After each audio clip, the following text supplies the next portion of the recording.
Hi, everyone, and welcome to another usual Sunday talk within the Nine-Sided Circle. I'm one of your two hosts, Nor Kyle, And I'm the along other one with. of your two hosts, Mushtaq Ali.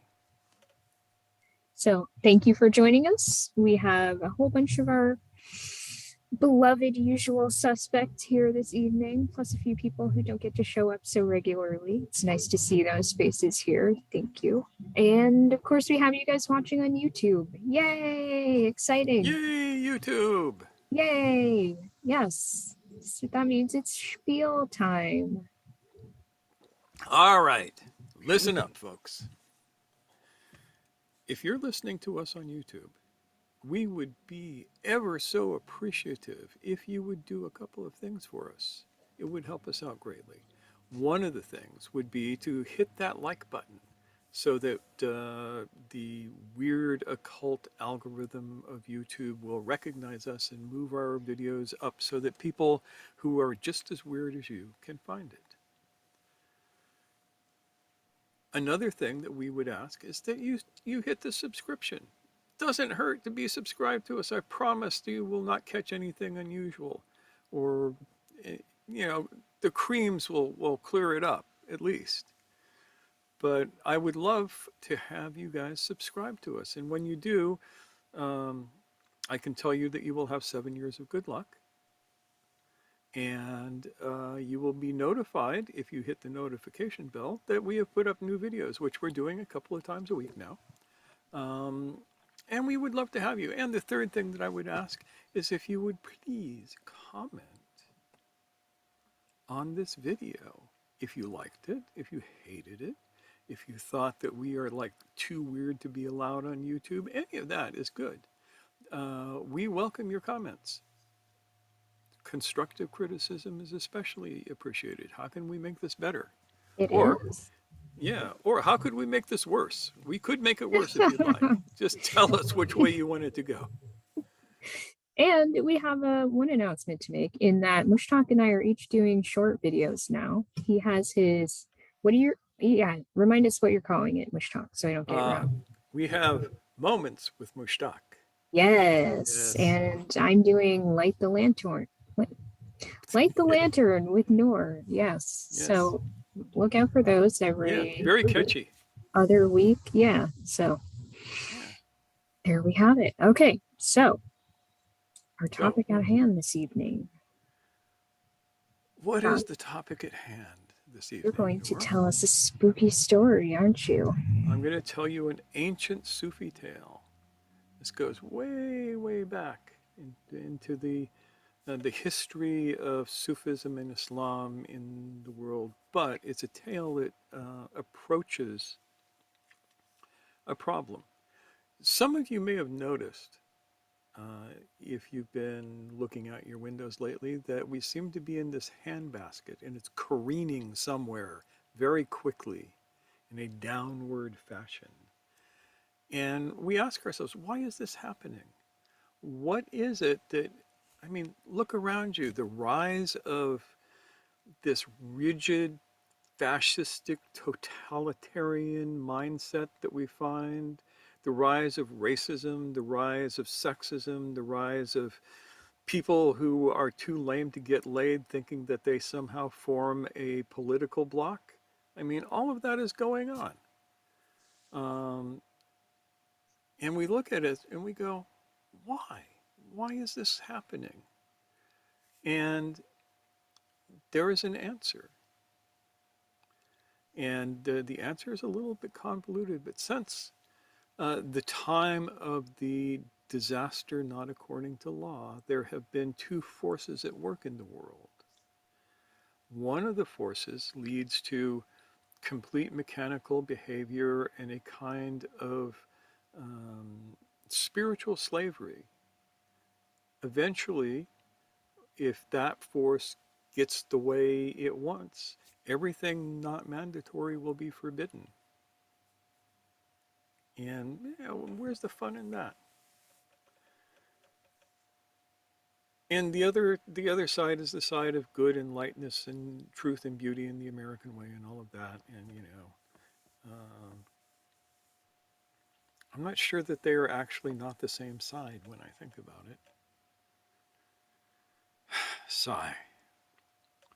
So, this struggle has been going on for millennia. And when we look at the world today, we go, why the hell are these fascistic people here in my country? You know, we used to have a two-party system where you had one party that was, they called themselves conservative. They were concerned with being fiscally responsible. They were concerned with having a strong country. They were concerned with, preserving the good, useful, traditional values. I'm old enough to remember this. Ilmar's old enough to remember this. The rest of you probably never actually saw it.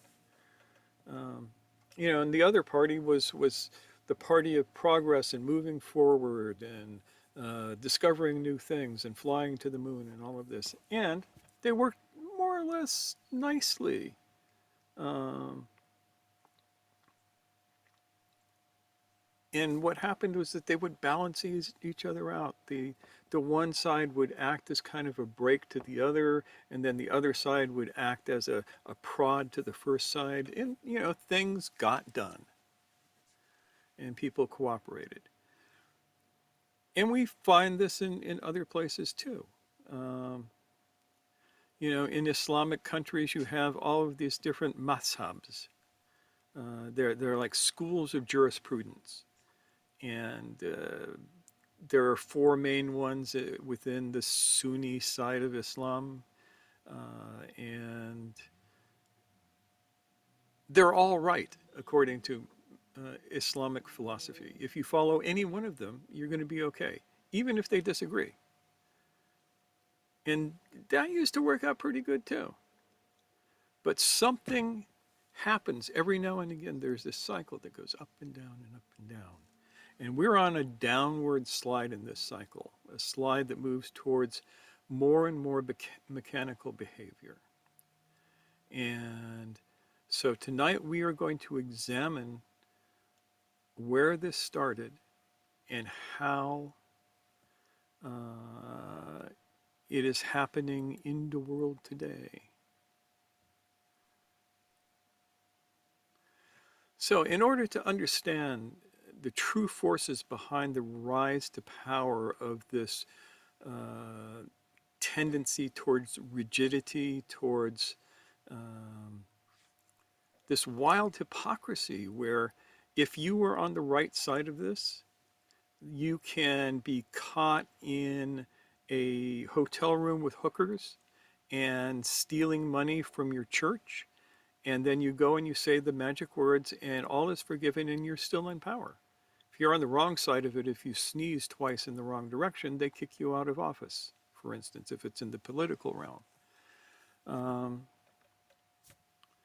and along with this, here in the West, one of the big things about this is the enmity towards Muslims and the desire to see Islam wiped from the earth. Uh, in order to understand this, you have to delve into the secret history of a war that's been going on for over 1,400 years. And make no mistake, this story that I'm going to tell you is an account of one battle in this war between light and darkness. And it's a war that has touched every culture on earth at one time or another, a war that we find ourselves caught up to today. It's a war between secret societies. Here in the West, much information has been spread on this subject. First, through various Masonic and quasi-Masonic groups, especially the Grand Orient Lodge, founded by Count Cagliostro, for those of you who know your history, and then through various occult scholars who in this century were drawn to the legends of the beekeepers, like maggots to a charnel house. I suppose that it would do little harm to relate a bit of the history of the encounter of the mad Arab and Al-Azif with the beekeepers. This is part of a very old tradition passed down from teacher to student for centuries. Most of you who bother to listen to this story will no doubt imagine that I'm having a little joke on you here, but that's probably for the best. Just think of this as a joke. So let me tell you the history here. Abu Tanwim Jafar Abdul Hazrat, called in the West Abdul al-Hazred, was born in Yemen on 1 Zul Qida 17 AH and died in Damascus on the 12th of Muharram 88 AH. This is in the Islamic calendar because this is an Islamic story. Abdul Hazrat's family had been successful merchants before the advent of Islam. They were pagans, completely devoted to the old gods of their forefathers, who they believed gave them their success in business. Abdul Hazrat grew up during a time that saw Islam sweep across Arabia, and most of the merchant trade shifted from the hands of the pagan population to the Muslims. His family's fortunes began to dwindle, and as young Abdul Hazrat reached his teens, his family had gone from being one of the richest in the area to being one of the poorest. Abdul Hazrat's mother was an important figure in his life. She completely dominated his early life and set his feet on a road that would take him to that fateful day in Damascus. Today, she would probably be diagnosed as a bipolar personality. She was nevertheless extremely charismatic, and it is said a very good poet. During the depressive phase of her illness, she would lay before her idols, the idols of her gods, and weep uncontrollably, crying out to them to save her family from ruin. At times she would become so carried away that she would rend her garments, pull out her hair, and slash her skin with jagged stones. At these times, the servants of the house had to restrain her and give her the juice of the northern poppy to calm her, for fear that she would do herself fatal injury.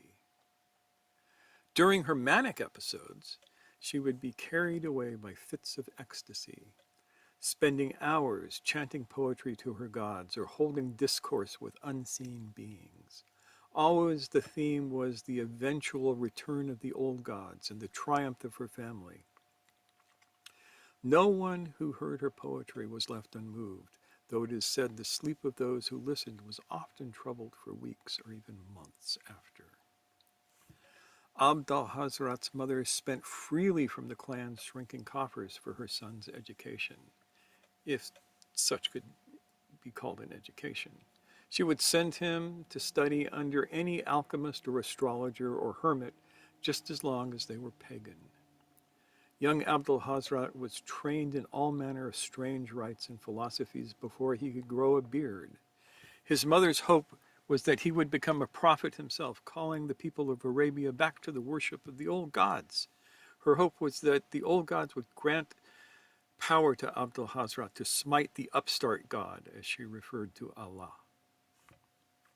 In his 21st year, Abdul Hazrat's mother died from either falling or throwing herself from the roof of their home and breaking her neck.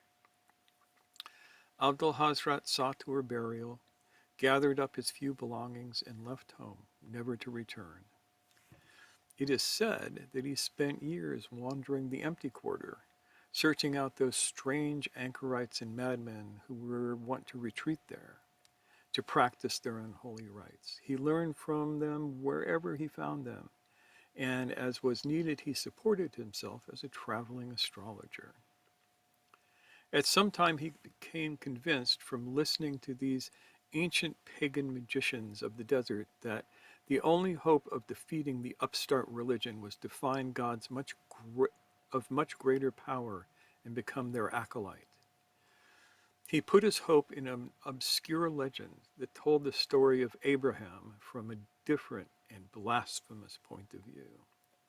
It is said that Abraham did not go out of Ur by command of Allah, but he and Allah with him were driven out by the gods of the city. Abdul Hazrat believed that if he could make contact with these gods, that he could have their power, the power that he needed to defeat the message of the prophet. So by strange ways he traveled to the lands of the two rivers and dwelt for a little time in Baghdad, where he gathered some small bit of wealth through the practice of alchemy. He was finally driven from the city because the populace began to fear the strange lights and sounds that issued from his laboratory at night. They would have killed him if they could, but when they struck with their knives, the blades were deflected into their own bodies. Finally, the mob put torch to his home, driving him out with fire, since steel would not suffice.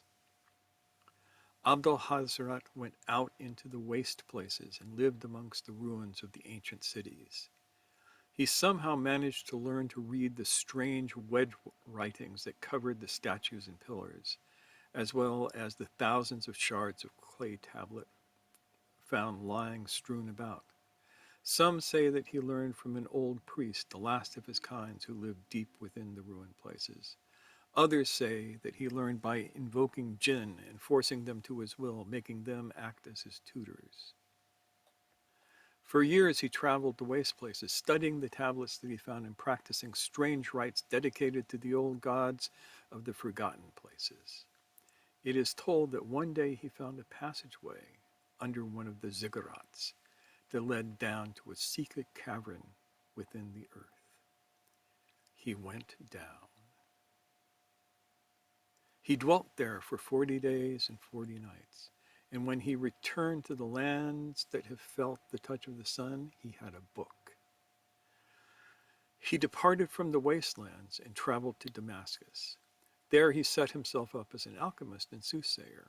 This time, remembering Baghdad, he took care and in a little time began to have a following. From among those who came to him seeking either wisdom or power, he selected a very few and began to tell them of the book, spinning tales of power and gifts that the old gods would give those who would take up their worship as outlined in the book. He called the book Al-Azif. In these times of ignorance, pretenders to scholarship claim that the meaning of the name is the sound of insects and the like. But this is false. Azif comes from the Arabic trilateral root alif, zay, fi, which means to come, to approach, to draw near, and has the connotation of time. So the name of the book is the Book of the Time of Drawing Near. And Abdul Hazrat started each of his teaching sessions with the first line from this book in a blasphemous imitation of the Bismillah. That is not dead which can eternal lie, and within strange eons even death may die. Word was carried to some of the Khwajagan who lived in hermitage north and west of the city, making their living as beekeepers, and they came in secret to investigate. They placed themselves where they could hear but not be seen. Abdul Hazrat began his teachings by evoking the old gods through strange names. He then read to them from the book and told his followers that it was the anti-Quran, whose message would call back the old gods from the place where they now rested from their fight with the upstart god. And through its medium, the religions of Abraham, Moses, Jesus, and Muhammad, along with their God, would be driven from the face of the earth. And the old ones would return, he said, and dominate the earth. And those who served them would be given dominion over a remade world. After listening to the teachings of Abdul Hazrat, the Khwajagan went off to a small mosque and in a circle of remembrance invoked the divine attribute of Al-Qahar upon the mad Arab, as they called him. For those of you who don't know your Arabic, Qahar means the destroyer. It's one of the 99 names of God. It's not necessarily our favorite, but it's there. The next day, as Abdul Hazrat walked through the marketplace, there was the sound as if the rending of metal, and he was struck down by an invisible hand. Witnesses said that it was as if he were being devoured from within by small, starving animals. And so died the mad Arab. The book did not die with him, though. His followers, hearing of their master's uncanny demise, took copies of the book and fled the city. The history of the book becomes somewhat obscured here, but we do know some things about its travels. 9 of Abd al-Hazrat's disciples escaped Damascus, and each of them made a copy of the book, vowing to spread its message in secret. In the West, little is told of Al-Aziz, save that a few incautious souls have made translations of greater or lesser accuracy. The first was by a Byzantine Greek, Theodorus Philetus, what scholars fail to notice is that Philetus had no Arabic. In all his works, he never translated another manuscript from the Arabic. He made his manuscript from a Persian translation done 100 years earlier by Jamshid Nurbaksh, the alchemist of Kirman, who, after making 3 copies of Al-Azif in Persian by order of the Shah, tore out his own eyes and drank poison. Theodorus Philetus called his translation Necronomicon. From this manuscript, Oleus Wormius made a translation into Latin. Dr. John Dee made a translation from Latin into English. Here ends the history of the book known to the masses. But there is some tales of the 3 manuscripts made by Nurbaksh. One found its way to Constantinople, where Philetus found it. The other 2, by various means, arrived at Al-Azhar University in Cairo. It is said that when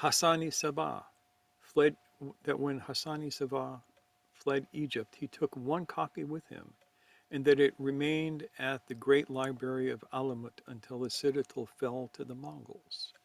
From here it was carried off to China by Subutai, the great shaman of Genghis Khan.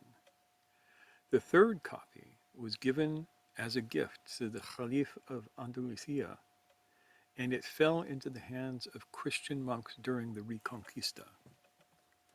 During the Spanish Civil War, it was looted from a monastery by a communist infantryman who immediately sold it to an antique dealer. From there, this copy was acquired by Gerald Gardner, who kept it under lock and key at his Museum of Magic and Witchcraft. Sometime in the 1960s, the manuscript disappeared from the museum under mysterious circumstances and was thought lost. In a rather interesting turn of events, the manuscript resurfaced in 1997 as part of the estate auction of a rather sinister half-caste Indian who had passed away late the previous year. The manuscript was purchased for a winning bid of $1 million by a wealthy Texan with shady connections to state and federal politics. Interestingly, it was shortly after this that we saw unusual natural disasters in his area, as well as disturbing changes in the political and economic policies of the state. It is whispered that the manuscript was brought to Florida a few years later before a federal election. And this was what caused the unusually strong weather at the time, as well as some of the unexplained phenomena off the Florida coast. Rumor has it that the manuscript is now stored in a specially made vault in the basement of the offices of GOP USA, but this is unsubstantiated. There are other manuscripts and translations that have their own stories.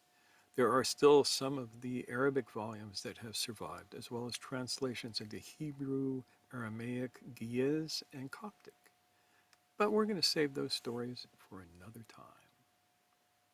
And here ends the story of the mad Arab.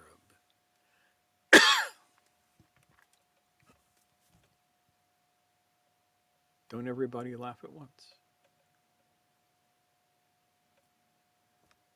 So, what is the point of this story? Is there a point of this story, or did I just make this up to kill time because I couldn't come up with an actual topic for discussion this evening? Thank you, Scott. Scott says, "Hail, Eris."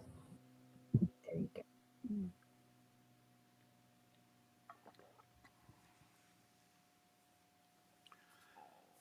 So, what have we learned?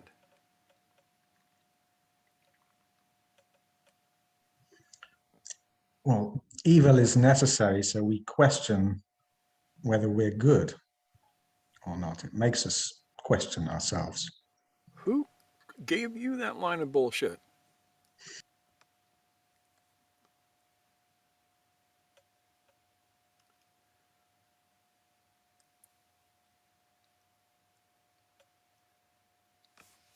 Evil is necessary? Well, it's only evil because it's an opposite opinion. It isn't really evil.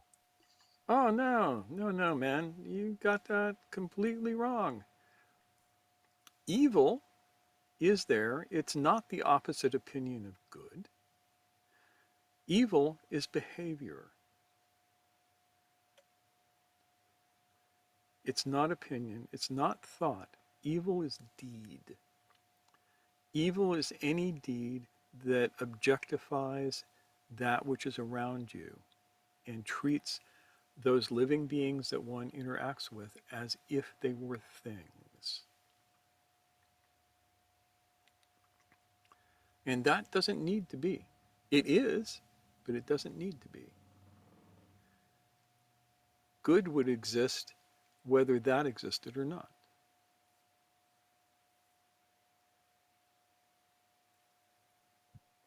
But it's a good start to the discussion.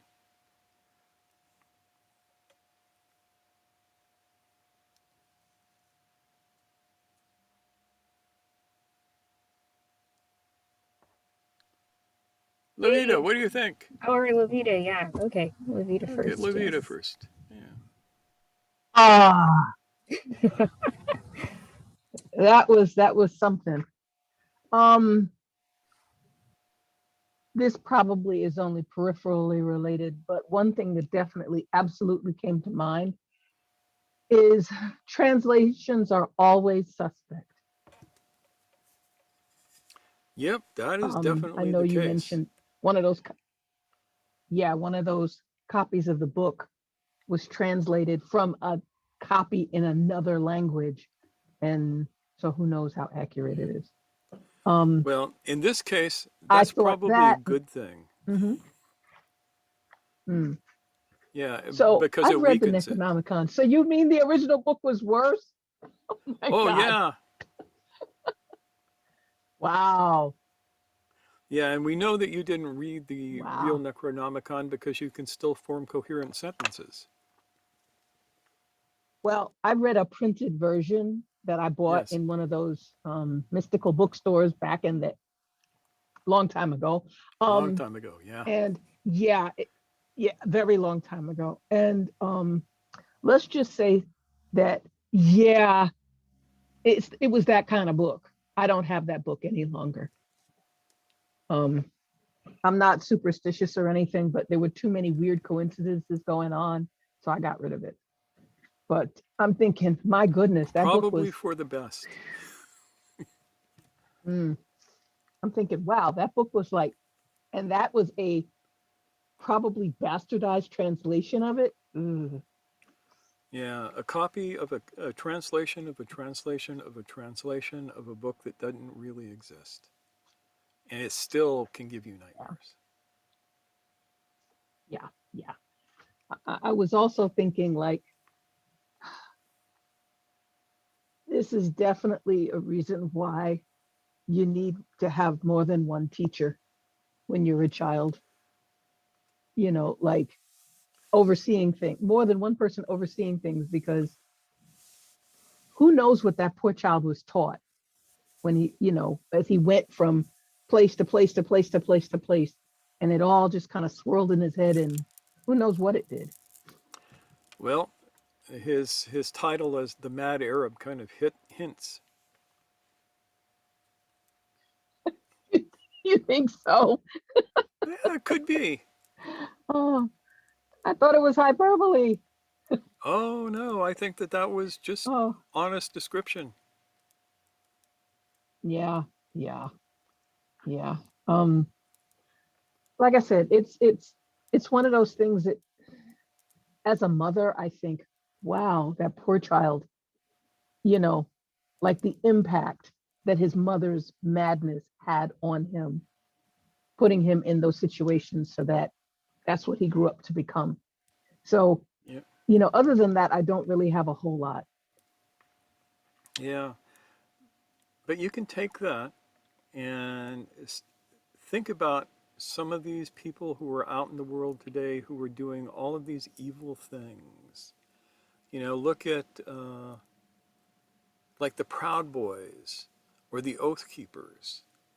And you have to wonder what their childhoods had to be like in order for them to turn out the way they are, full of fear and hatred. Yeah, I was talking to one of my older daughters about it because there was something I sent her, which I don't have in front of me. And I was like, and she was like, yeah, because she's in South Carolina dealing with all of that craziness.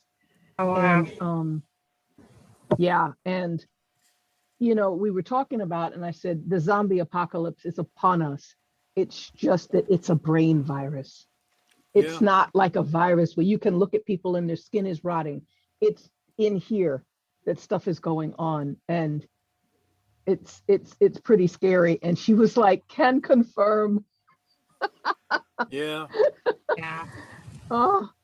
And Oh, places Yes. like South Carolina really show that. I mean, I love the state personally. I would go there in vacation because they have great beaches, and Charleston is like one of the most wonderful cities to wander around in.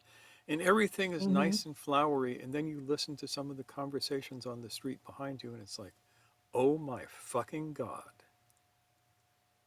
Did they Yeah. just say Eh, that? yep. They said it. And they say worse when, um, and it's really strange because I went down in July. I had to renew my license and there was no getting around it. I had to. And I get down there and they're like, why are you wearing a mask? So then I was like, I'm from New Jersey. And they were like, oh, Thanks. It says a lot, doesn't it? Yeah. yeah. Yeah. I mean, but it's like, there's nothing to worry about. We'll all be okay.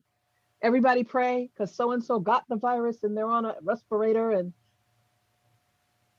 like, this is what we're doing Yep. in two separate directions. It's like, so I really feel sometimes I literally am sitting here like, is there old lead in the pipes everywhere that's now just leaching into the water and we're all losing our minds, except for those of us who have, whole house filters and stuff.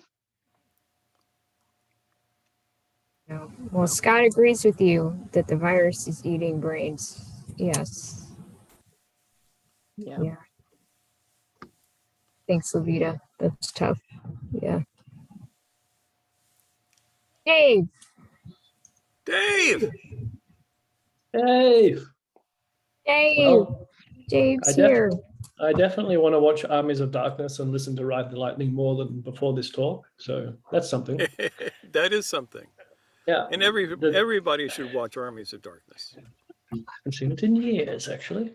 The thing that I got from the story, besides a nice tale, was writing and alchemy are powerful for inauspicious, suspicious, and auspicious uses, depending on what the person does. That is absolutely the case. Story is one of the most powerful things we have. You can change the entire world with a story. And people don't realize that. But if you look at all the world changing events, they were based on stories.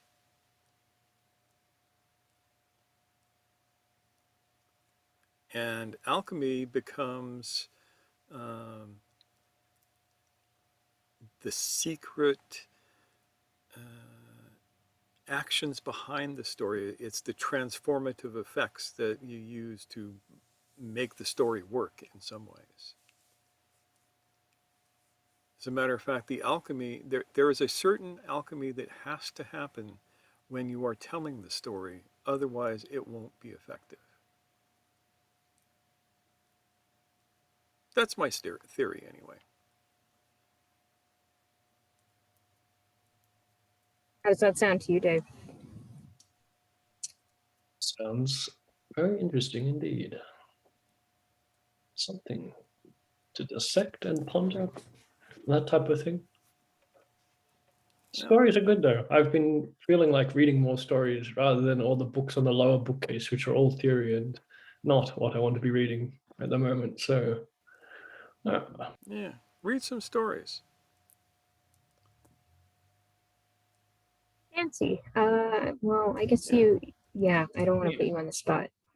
But other than I the did want to say obvious something. literary failings of the story, what did you think? Yeah, Nancy, you said you Okay. did want to say something? Yeah, well, a couple things. One about the real world, which is I hadn't thought about it, but it's possible that people can become more mechanical on a large scale. Yes, absolutely. And I hadn't framed it that way. And the other thing, possibly speaking of alchemy, is that you can make more out of popular fiction than what was superficially in there. Yep. Yeah, Makes good good stories. camouflage. Yeah. Yeah, good stories tend to have many layers to them. Thanks, Nancy. Yeah, yeah. I found that, for instance, with Heinlein stories. You know, there was the layer of, oh, this is really entertaining and I have great fun reading it. And then one day some situation comes up and I remember something that he said in this story that relates to it that helped guide me through that situation. I mean, just the concept specialization is for insects is incredibly powerful to me. Yeah, stories are a really good medium for kind of slipping into the subconscious, the unconscious that way. Huh? And Yeah. something to understand about this story is Mhm. that while it is a work of fiction, everything in it is true. Figure out how that works. Did you have anything you wanted to add, Nancy? Yeah, well, one thing is, there's this idea about lead in the pipes, but I do have one possible physical explanation for what's going on, which is that there are some prescription drugs which seem to have some subtle psychological effects that people aren't tracking. Yeah, and they I'm, do end up in the water supply, interestingly enough. well, that too, but just if enough people are made a little worse tempered, this could have a large noticeable effect and nobody would know what's going on. Yep, that's for sure. 1% more irritability in the general populace is a little terrifying, and as Scott says, also more suggestive. Like suggestible, being Yes. able to be okay. Yeah, got it. Cool. Yeah, and I know that there are certain psychological drugs that make you more suggestible. I know that for a fact because I have watched it happen. That's interesting. I'm trying to remember. It was maybe statins and steroids were the possible culprits. Could be. Um, I would look at antidepressants as a more likely possible culprit. I've seen people talk about that and haven't gotten details. Yeah, it's a big subject. Yeah, That whole field is a big thing. Yeah. there's a lot of things where we really don't know what we're doing.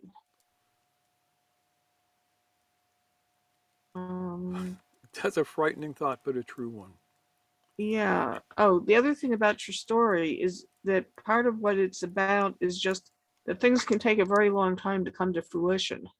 Yes, whole lifetimes. Several. Yeah, Levita has her hand raised. She does. Yes. Yes. Yes, I agree with Nancy. And the other part that's really not fun and it's going to be incredibly difficult to track is yes, people are taking psychologically active drugs. They're excreting them into the water supply. They're mixing with other psychoactive drugs, chemicals that are already in the water, organic materials in the water. So when you start, like, it's just this soup of who knows what, and maybe the effects wouldn't be so bad if it was just one chemical. But when you, like, they found that, I can't think of anything right this minute, but I know that they've determined, like, when they were talking about the kind of soap we use long ago, they found that by itself it was okay, but when it got into the water in the lakes and the streams, it would mix with organic compounds and cause chemicals that would kill water life. So these two things by themselves, not so bad. Together, deadly. And unfortunately for humanity, our brains are really fragile when it comes, really, maybe not fragile, that's not the right word, very sensitive when it comes to chemicals. So yeah, 1% is a lot, especially when you think nobody's tracking it. If somebody shows up acting crazy, depending on who you are, they just kill you or they drag you off somewhere. Nobody's analyzing your blood to see what's going on in your system. So it's pretty terrifying when you start thinking about it. So I'm going to stop thinking about it right now. Yeah, it reminds me of when I was young, all of the straits, the government and everything was afraid that us hippies would sneak up and dump LSD in the water supply. But right now, I'm thinking that is liable to be the cure rather than the problem. Yeah. You mentioned, Mushtaq, about specialization being for insects, Yes. which brought to mind, there's an old saying, it's one of those sayings that people truncate. And when you truncate it, it changes the meaning. But there's an old phrase that says, Jack of all trades is the master of none. Mm-hmm. But the complete phrase is, Jack of all trades is a master of none, but better by far than the master of one. I like that. The whole thing Yeah. before, to be I honest. don't think I've ever heard the whole thing either, and I totally love that. Yeah, I heard that about a year and a half ago, and I was just sitting there like, that completely changes the meaning. Like, what the what? So yeah. I mean, it's not bad to specialize to make money, but you got to be able to do other than one thing. Yep. There's Thanks. another variation on it, which is beware the person who's only read one book. Oh, seriously. Amen to that. Yep. Especially if that book is the Bible. I was about to say that did in fact lead to the collapse of civilization once upon a time. If you think about it, you had the Roman Empire, progressive, forward thinking, a little bit crazy because of the lead pipes and lead pots and pans, but they were a modern civilization. And all of a sudden Constantine decides that everybody should be Christian. Everybody decides that the only thing meaningful in the world is the words in one book. And in one generation, and I got this phrase from my buddy Terrence McKenna, who said, at a speed no faster than a galloping horse, this idea of all knowledge is contained in this one book spread across the known world. and civilization collapsed. We got a dark age out of that one.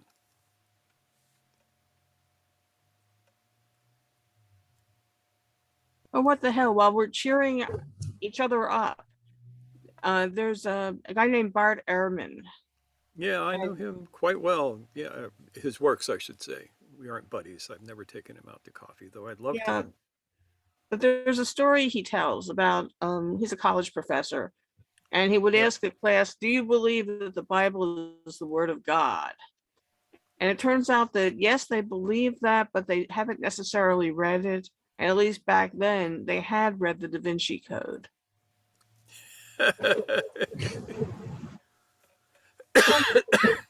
That sounds like my science and religion class, pretty much. You know, I went to a Catholic college where I was kind of an outlier, but you know, there were a lot of people who had very strong feelings, despite it not being like a, you know, a holy roller environment. They had been through CCD and all of the education that goes with being, you know, practicing Catholic and stuff. So it was interesting to hear the conversations in that class because our teacher, on the other hand, was someone from a evangelical background, and yet he was a scientist in his own right, and he was trying to fight the good fight in terms of being a you know, a devout Christian and also a very sharp, you know,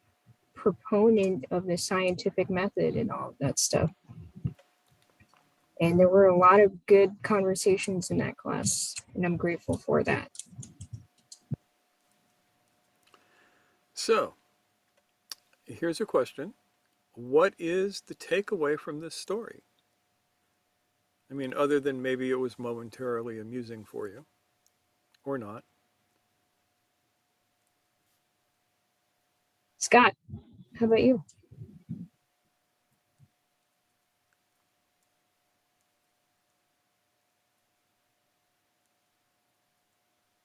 Nothing? Oh, he's sending something, but it's only going to me, I think. Yeah, to everyone. Yes. 23 Skidoo, kick out the jams. Yeah, if you are of a certain age and have read certain sacred tomes, you will understand what that means. But under most circumstances, people won't, because it is an ancient code within a mystery school.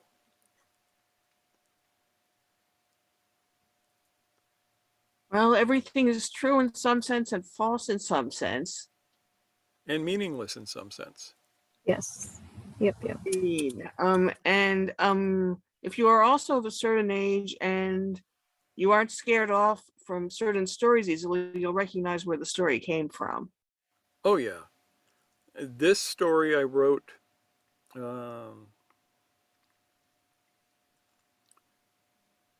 14, 15 years ago, probably, after being challenged by somebody to write a Sufi story in the vein of H.P. Lovecraft that actually had some truth in it.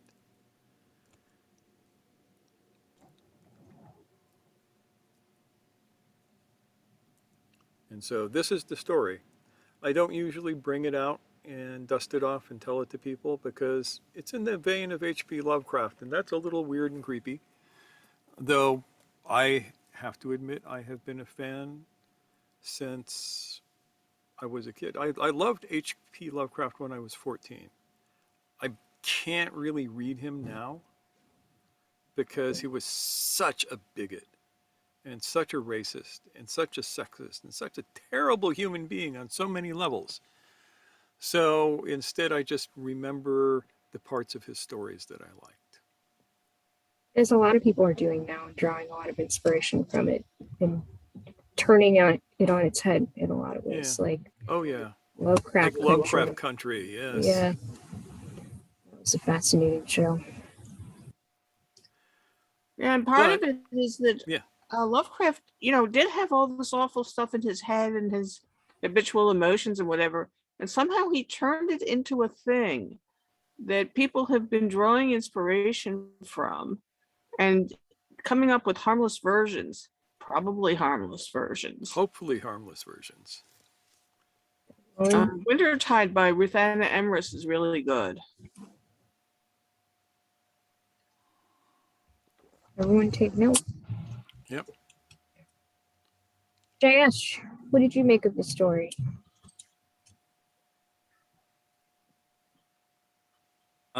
Story itself didn't make much sense for me, but just I'm sharing my perspective that forces in this world are more or less in the balance to keep the world order going on. And the more mechanical things are, more mechanical people are, it's in my vested interest that they are letting go of their share of consciousness. So it gives me an opportunity to progress on the path if I'm working in the moment to moment. That may be the bottom line. And I was hoping that you would be able to follow the story a little bit. The story is based on a author from the 1920s and 30s called H.P. Lovecraft, who wrote horror stories. And they were terribly written. They were schlock, pulp fiction, but he was so archetypal in the way he wrote them that they have stuck with us, at least in the English-speaking world. Hopefully they have not polluted India with the evil that they carry with them. Yeah, so yeah, he Now, was. even in India, in the mythological terms, there are so many stories about devas and asuras and all that. Yeah. But then it depicts the same thing, that forces are in balance and one has to rise depending on which side you want to be. Yep. One of my favorite of those is the churning of the ocean of milk, is how they call the story in Samudra Manthan, yeah, they call it. Yeah. Yeah, that's one of my all-time favorites because I think there are profound truths hidden in it. Yeah. And if you study that story deeply enough, you'll learn some things.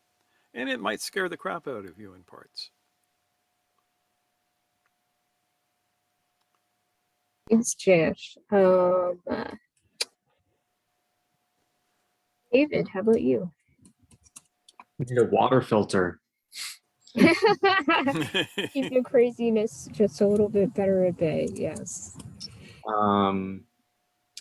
Being deliberately destructive is a scary thing. Yeah, it is. I'll take away. Just having a conversation with someone yesterday about, best to be as minimally destructive as possible, but we all mess up, right, by accident. But to be destructive on purpose, to be harmful on purpose, that's a whole other prospect. Yikes. Yeah.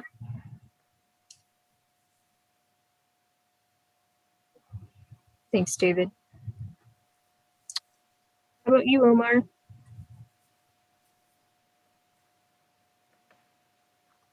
Well, I'm still tentatively holding to Mushtak's second option. What's that again? That this is something he made up because they didn't have a good topic for tonight. I'm not. I didn't track with it much at all. So anyway, so I don't really have much of a comment on it. Sorry. It's always the problem with a story like this is that it's going to speak to some people who have had certain life experiences and not speak to others who have had different life experiences. That's okay. Yeah. Yeah. Scott says, reminded me a bit of, quote, the Invisibles, unquote, with mystic forces of human freedom and emancipation opposing the dark occult forces of greater human mechanization and enslavement. Yeah, and basically that's the bottom line of this story. And if you told this story from a different perspective, this story was told from the history and perspective of the mad Arab Abdul al-Hazred, right? If you told this story from the perspective of the Khwajagan, it would have a completely different effect. And I may have to do that now that I opened up my big mouth, and account this story from a completely different point of view. Say go for it. Yeah. Who have Jonathan? Yeah, I wanted to give it another shot, but it's Give it kind another of, shot. yeah. Yeah. So we've got Abdul Hazarat, who's threatened by the new way that was developing with the messenger. Yes, And Islam. yeah, Islam and the messenger, which was moving people away from this enslavement to idols into something that was completely different. yeah. So he sought what sounds to me to be powerful ways of black magic so he could acquire massive power. The question is, what do people do with power for the few that get it? And the temptation is to misuse it. Oh, yes. And the temptation to manipulate people gets more interesting, and then you're like, well, I'm going to try dominating people. And when you get the excitement from that, then you want to enslave people and ultimately have them serving you. Yeah, as the Bene Gesserit pointed out, the saying, power corrupts and absolute power corrupts absolutely is not true. The truth is that power attracts the corruptible. And we need to remember that. And that's the thing that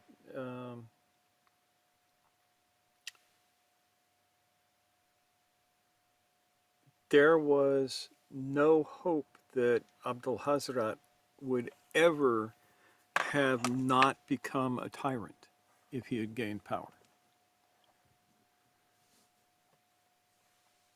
Because he was so messed up. Because he was so messed up, yeah. I mean, Too far gone. Yeah, he was a potential Hitler or Pol Pot or any of those guys. You know, the kind of guys that would commit genocide for an ideology.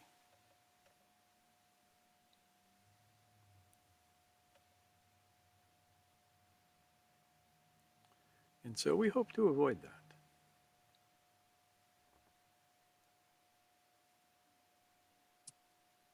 Thanks, Jonathan. Yes. I saw you unmuted for a while. I just wanted to make sure everyone got a chance to speak. Did you have more you wanted to offer? I'm still over here trying to put my brains back in my head from that power attracts the corruptible thing. I wrote that down. That's really good. And speaking on that, there have been a lot of stories that I've read and seen on television, not the least of which is Game of Thrones. Jon Snow's character, he keeps being given power and he doesn't want it, like they made him, he wound up being head of the Night's Watch or whatever it was. Then he wound up being king of the North. And then he bent the knee to Daenerys and everybody was mad because they wanted him to be the king. And then when it was discovered that he was actually the true heir to the throne, he didn't want that either. But everybody kept saying, you need to do this. And perhaps it was because he was incorruptible. That's like people who don't really, I'm trying to think of the way to put this, but the people who are like, you know what, I'm perfectly content to do the work, but I don't want all this power, are the best ones for the job because they don't want it. And the people who do want it, no matter what their intentions are not good candidates because it tends to, like you say, it's attracting the corruptible, and no matter how good your intentions, it turns into a mess. That's just what came to mind is I was hearing that. I'm just like, oh man, that's the quote of the day. And earlier, what I was thinking was, and I don't remember who said it. I wish I had said it, but I didn't. Somebody said once, you know, you successfully created God in your own image when they hate all the same people you do. Yeah, I've heard that Yeah. before, and it feels true. Yeah, that I think that's in. Yeah, yeah, yeah. You know, like listening to the evangelicals talk about taking away rights from people, taking away freedoms from people. And I just thought to myself, if Jesus arrived, poof, right now, he would be dead. Because as soon as he arrived, somebody would kill him right off bat. Because Yeah, or throw him in a hole somewhere and forget about him. I mean, because he would be a yeah, Palestinian immigrant, for God's sakes. yep, yep. And then to add insult to injury, it's like, what part of love one another did you not understand? And that was one part of the conversation I had with my daughter. It's like, you know, all this behavior doesn't look really loving to me. Yeah. Well, the You thing is, know, no American Christian reads the Bible. In order to read the Bible, first of all, you have to learn Hebrew, because there is no decent translation of large sections of the Hebrew Bible that we use in the Christian Bible. And then you have to learn Greek. And not everyday Greek. You have to learn Koine Greek, the old Greek. And that's because there are myriad mistranslations. yeah. But you know, what's really sad and pitiful is that if you just read the King James Version, which is a complete, like a translation of a translation of a translation, like 17 layers deep. Yeah, a bad translation. It is. But if you read that, right? If you just read that, that's the gold standard. I'm putting it in air quotes. If you read that, all this behavior that we're seeing is not lining up with what it says in that Bible, which is what they purport to follow. So, you know, they can only hope that the Messiah does not return anytime soon. So Nancy found that quote for us. It's from Anne Lamott. You can safely assume, that sounds like something she'd say, to be honest. You can safely assume you've created God in your own image when it turns out that God hates all the same people you do. Anne Lamott. Thanks, Nancy. Mm-hmm. Thank you, Nancy. Yeah, Nancy is my go-to person for when I can't remember something like the title of a book or who wrote it or some such thing. She has never failed me. Yes. Sometimes I come up with random shit. One. Yeah. Sometimes I'm going to come up with random shit just to test you.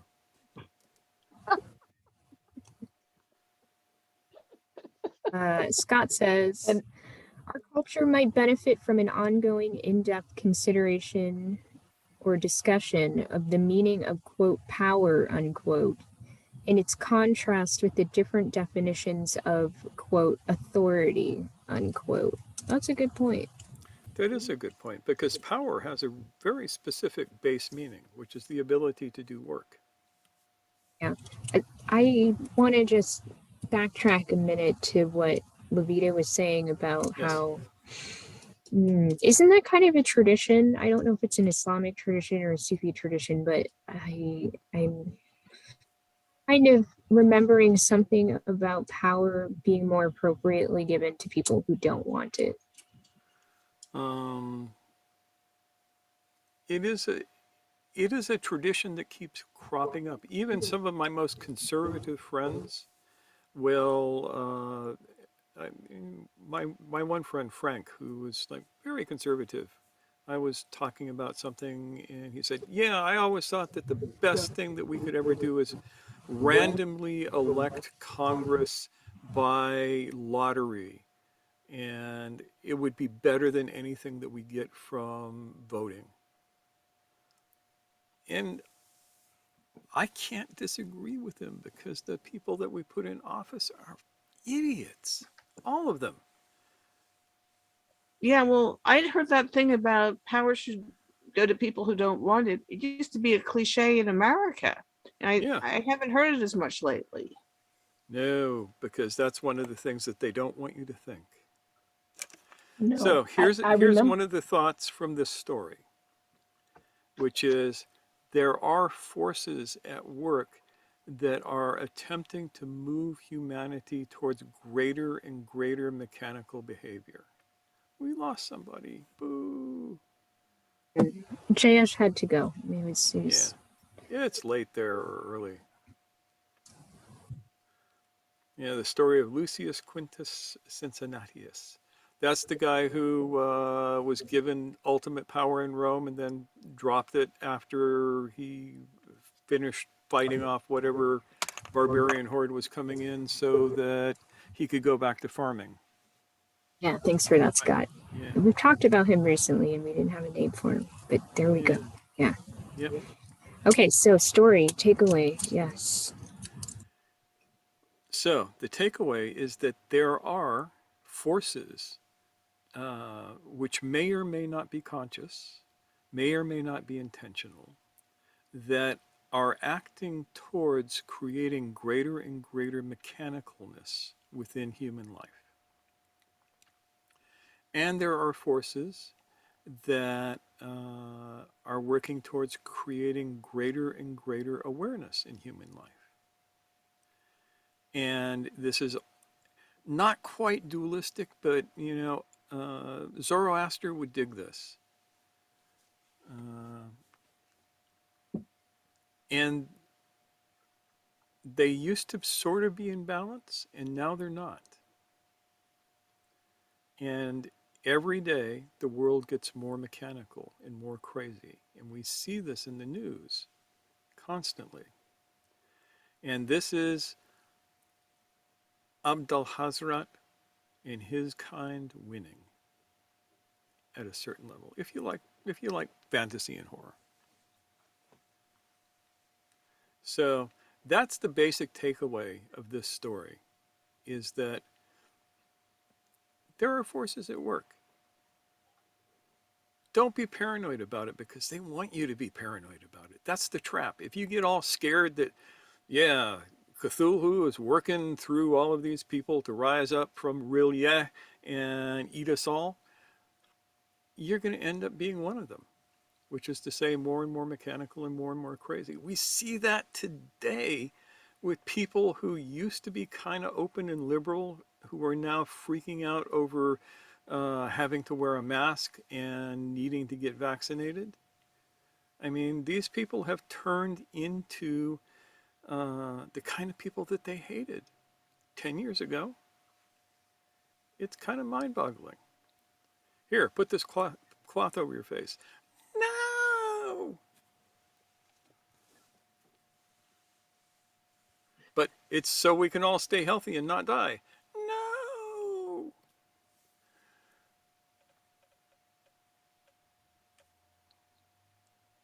It's all part of the game. Ishmael Reed. Do y'all know who Ishmael Reed is? Nancy will know. Anybody else know? Ishmael Reed was an amazing writer. And my favorite book by him is called Yellowback Radio Broke Down. Look it up, read it. It's a story of the Loop Guru Kid. And Reed observed that the history of America is the history of the war between secret societies. And there is a lot of truth to that.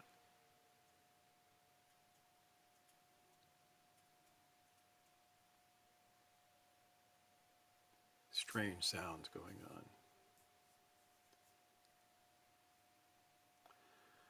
on. On that thought, let me suggest to you, read some Ishmael Reed. It's part of the history of American literature that you don't hear much about, because he was a black author writing at a time where black people weren't allowed to write. He was unapologetic in his politics, and he spoke truth to power. And therefore, you don't hear about him. So, check him out. It might be fun.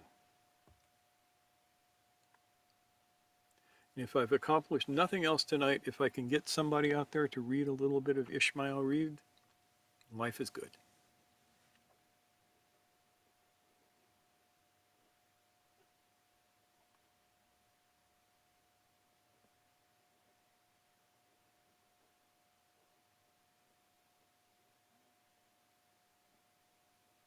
I just typed the name of the book in the Yep. chat so that people can take a look and see. That might be an interesting read for them. And yeah, so thank you for this story time, Liftoff. Oh, it's my pleasure. You know, people don't realize that part of what goes on here is theater. We are producing a play every week that is a play in one act that involves people coming to a school setting and doing certain work. We were just talking about that today. That's what this is.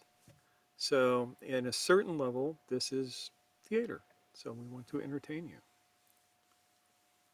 And learn ya at the same time. Yep.